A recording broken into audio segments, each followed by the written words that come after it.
நீங்க அதிகப்படியா காபி குடிப்பவங்களா அப்படின்னா இந்த பதிவு உங்களுக்கு தான்.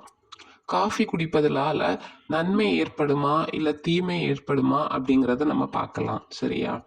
முதல்ல காஃபி குடிப்பதனால் ஏற்படும் சில நன்மைகளை பார்க்கலாம். நம்ம காலையிலே காஃபி குடிக்கிறதுனால நம்ம மனம் விழிப்புணர்வுடன் ஒரு உற்சாகத்துடன் செயல்படுகிறது.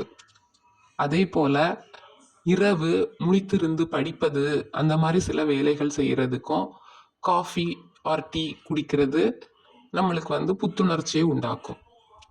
சரியா?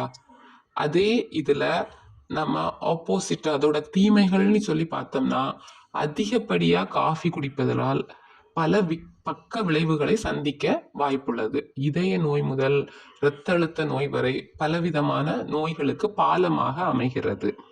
என்னதான் காஃபி குடிப்பதனால் நன்மைகள் இருந்தாலும் அதை நம்ம வெறும் வயிற்றிலே குடித்துட்டு இருக்கிறது தீமையை உண்டாக்கும்.